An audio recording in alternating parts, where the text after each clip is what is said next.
नमस्कार दोस्तों, मैं पवन सा। आज हम बात करेंगे बीए प्रोग्राम के सेमेस्टर फर्स्ट के मेजर पेपर और माइनर पेपर के बारे में। इसमें क्या है कि बहुत सारे बच्चों को डाउट रहता है जिन्होंने 2023 के सेशन में बीए प्रोग्राम फर्स्ट सेमेस्टर में एडमिशन लिया है। तो अब हम ये देख लेते हैं कि मेजर पेपर और माइनर पेपर आखिरकार कहते किसे हैं। मेजर पेपर और माइनर पेपर को न्यू एजुकेशन पॉलिसी के तहत बीए प्रोग्राम फर्स्ट सेमेस्टर में जोड़ा गया है, और जो student BA programme first semester में एडमिशन लेना चाहते हैं उन्हें मेजर पेपर में से एक सब्जेक्ट लेना होगा और माइनर पेपर में से 2 सब्जेक्ट लेना होगा, यानी कुल मिलाकर उन्हें 3 सब्जेक्ट लेना होगा। अब हम देख लेते हैं कि मेजर पेपर में कौन कौन से सब्जेक्ट दिए गए हैं। पहला है computer programming fundamentals using Python, और सेकंड है economics basic mathematics for economic analysis, और थर्ड है एजुकेशन इन कंटेम्प्रेरी इंडिया, और फोर्थ है इंडियन क्लासिकल लिटरेचर। फिफ्थ पे है हिंदी सिनेमा और उसका अध्ययन, और सिक्स्थ पे है हिस्ट्री एंशियंट सोसाइटी, और 7th नंबर पे है mathematics elements of discrete mathematics, और 8th नंबर पे है political science public administration in India, psychology fundamentals of cognitive psychology, Sanskrit poetry, Urdu study of modern poetry. Major paper 1 में total 11 subject दिए गए हैं। उसमें से आप कोई सा भी चूज़ कर सकते हैं जो आपको इजी लगे और आपके अकॉर्डिंग वो ठीक हो। अब हम देख लेते हैं माइनर पेपर के बारे में, पेपर 2 और 3 के बारे में। यहाँ पे क्या बताया गया है कि जो माइनर पेपर है उसमें से आपको 2 सब्जेक्ट चूज़ करने हैं, और यहाँ पे एक चीज़ मेंशन की गई है, उसे हम पढ़ के देख लेते हैं।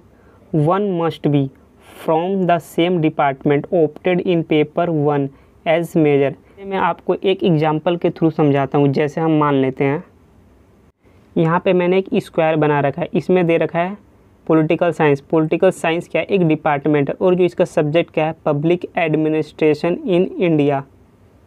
अब ऐसे ही माइनर पेपर 2 में पॉलिटिकल साइंस का डिपार्टमेंट दे रखा है। अब हम उसे देख लेते हैं।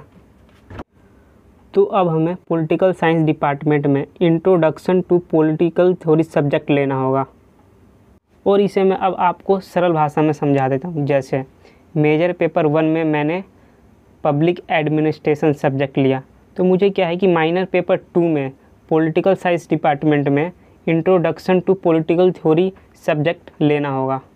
अब मैं आपको और एक अच्छे से एग्जांपल देकर समझा देता हूँ। जैसे मैंने ये स्क्वायर दे रखा है, जैसे क्या है हिंदी क्या एक डिपार्टमेंट है, इसमें कौन सा सब्जेक्ट दे रखा है, हिंदी सिनेमा और उसका अध्ययन। जैसे कोई हर्ष नाम का लड़का है, उसने मेजर पेपर 1 में हिंदी सिनेमा और उसका अध्ययन सब्जेक्ट सेलेक्ट किया, तो उसे माइनर पेपर 2 में, जैसे यहाँ हिंदी डिपार्टमेंट दे रखा है, तो उसे हिंदी भाषा और साहित्य का इतिहास सब्जेक्ट लेना कंपलसरी होगा। अब हम देख लेते हैं माइनर पेपर 3 के बारे में। इसमें क्या है कि जो सब्जेक्ट आपने मेजर पेपर 1 में और माइनर पेपर 2 में ले लिया, अब आप उसे नहीं ले सकते हैं। उसको छोड़कर आप माइनर पेपर 3 में कोई सा भी सब्जेक्ट ले सकते हैं। जैसे history of India from earliest time to C 300 C, या आप इसमें English introduction to literary studies भी ले सकते हैं, या और भी कोई सब्जेक्ट ले सकते हैं आप। जैसे मैं और भी आपको मैं बता देता हूँ। जैसे कंप्यूटर ले सकते हैं, इकोनॉमिक्स ले सकते हैं, एजुकेशन ले सकते हैं, इंग्लिश ले सकते हैं। यानी सीधी सी बात यह है कि माइनर 3 में आपको वही सब्जेक्ट लेना है जो आपने मेजर पेपर 1 और माइनर पेपर 2 में नहीं लिया था। Thank you for watching. यदि ये आपको वीडियो अच्छी लगी हो तो इसे शेयर कीजिए, कमेंट कीजिए, लाइक कीजिए, और हमारे चैनल को आप सब्सक्राइब कीजिए लेटेस्ट अपडेट के लिए।